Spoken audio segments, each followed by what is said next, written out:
Good morning students.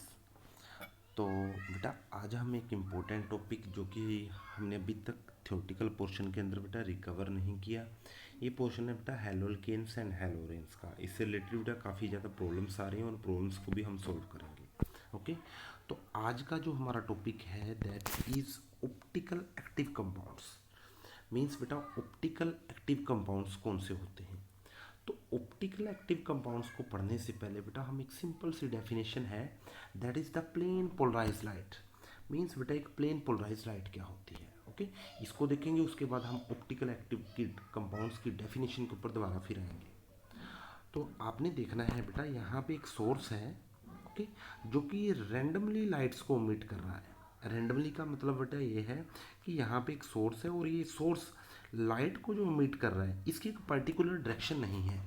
Means आप देख रहे हो यहाँ से जो इमिटेड लाइट्स है बेटा ये सभी डायरेक्शंस के अंदर इक्वली डिस्ट्रीब्यूट हो रही है। ओके, अब जैसे ही इस सोर्स से जो लाइट इमिट हो रही है उस लाइट को जब हम पोलराइज फिल्टर में से पास करते हैं तो बेटा यहाँ पे पोलराइज फिल्टर में से पास करने के बाद इस सोर्स से जो इमिटेड लाइट है उसकी डायरेक्शन को आप चेक कर सकते हो बेटा। ओके, अब इसकी जो डायरेक्शन है बेटा आप देख सकते हो सिर्फ ये वर्टिकली वाइब्रेट कर रही है। ओके, मीन्स वर्टिकली बेटा ओरिएंटेड हो रही है। तो ऐसा कोई भी कंपाउंड्स या फिर ऐसी कोई भी लाइट बेटा जब उसकी डायरेक्शन उसकी ओरिएंटेशन एक पर्टिकुलर डायरेक्शन के अंदर हो तो उस लाइट को बेटा हम ओरिएंटेड लाइट्स मीन्स एक प्लेन पोलराइज लाइट का नाम दे देंगे। ओके, तो अब यहाँ पे बेटा जो ये वाली लाइट्स है this is the plane polarize light. Means क्योंकि बेटा जो इसकी वाइब्रेशन है सिर्फ एक डायरेक्शन के अंदर ही हो रही है, सिर्फ ये वर्टिकली वाइब्रेट कर रही है, इस कारण इसको हम प्लेन पोलराइज लाइट का नाम देते हैं।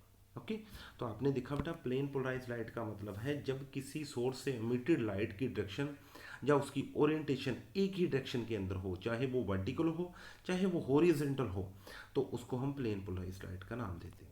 ओके, तो अब आपने देखना है बेटा ऑप्टिकल एक्टिव कंपाउंड्स कौन से होते हैं।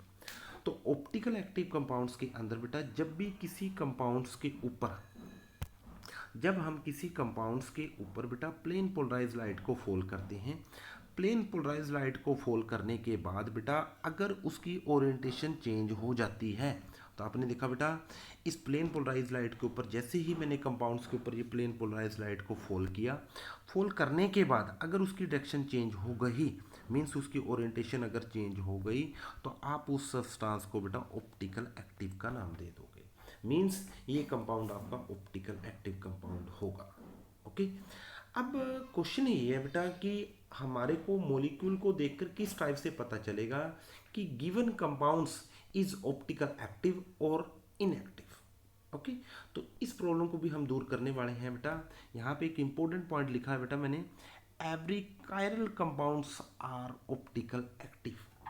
बीन्स बेटा आपको थ्योरेटिकल उस मॉलिक्यूल की पिक्चर देखते ही आपको पता चल जाया करेगा कि मॉलिक्यूल्स आर ऑप्टिकल एक्टिव और इनएक्टिव। तो यहाँ पे बेटा मैंने एक वर्ड यूज़ किया कायरल कंपाउंड्स कौन से होते हैं। तो हर एक कायरल कंपाउंड्स ऑप्टिकल एक्टिव होगा, ये बात हमने बोली बेटा। मीन्स वो प्लेन पोलराइज लाइट की डायरेक्शन को चेंज कर देगा। ओके, तो यहाँ पे बेटा अब इम्पोर्टेंट पॉइंट जो ये है वो है बेटा आपका कि ऑप्टिक कायरल कंपाउंड से क्या मतलब रहेगा।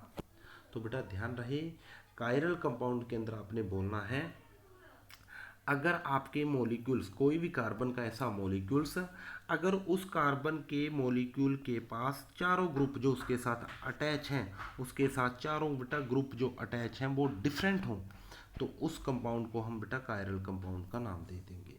तो आप इस एग्जांपल के अंदर भी चेक कर सकते हो बेटा यहाँ पे इस कार्बन के साथ बेटा चारों के चारों जो ग्रुप अटैच हैं X Y Z and P बेटा all are the different group.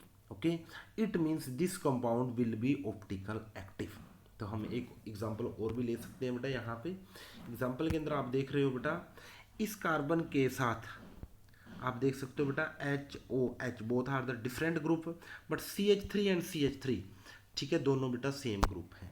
तो हमने बोला था बेटा फॉर ऑप्टिकल एक्टिव कंपाउंड के लिए all group must be different, but यहाँ पे बेटा दो ग्रुप्स जो हैं वो सेम हैं, इस कारण this molecule will be optical inactive.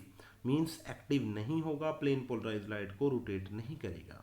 Okay, अब अनदर एग्जांपल को आप देख सकते हो बेटा, यहाँ पे इस कार्बन के साथ बेटा जो चारों के चारों ग्रुप अटैच हैं आप देख सकते हो बेटा, 4 groups are different, it means this molecule this compound will be optical active.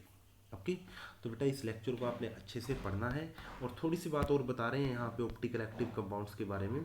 तो आपने देखा बेटा प्लेन पोलराइज लाइट इस कंपाउंड के ऊपर फॉल करेंगे, फॉल करने के बाद ओरिएंटेशन चेंज होगी, चेंज होने के अगर मॉलिक्यूल की ओरिएंटेशन चेंज हो जाती है तो कंपाउंड ऑप्टिकल एक्टिव हो जाएगा। अब बेटा आप सभी बच्चों को पता है अगर मॉलिक्यूल्स की ओरिएंटेशन चेंज है तो ऑप्टिकल एक्टिव होगा। तो आपने बेटा एक छोटी सी डेफिनेशन और है, लीवो रोटेटरी क्या होते हैं एंड डेक्स्ट्रो रोटेटरी क्या होते हैं। ओके, तो आपने बोलना है बेटा अगर प्लेन पोलराइज लाइट को फॉल करने के बाद लाइट बेटा लेफ्ट हैंड साइड के अंदर रोटेट हो जाती है, एल से एल याद रखोगे बेटा आप, तो उस मॉलिक्यूल को हम लीवो रोटेटरी का नाम दे देंगे। अगर आपकी लाइट बेटा जी राइट हैंड डायरेक्शन के अंदर चेंज हो जाती है, रोटेट कर जाती है, तो कंपाउंड को डेक्स्ट्रोरोटेटरी का नाम दे देंगे। ओके, तो आई होप बेटा ये लेक्चर बहुत अच्छे से समझ में आया होगा। कोई प्रॉब्लम है तो please contact to me. Okay, thank you and have a nice day.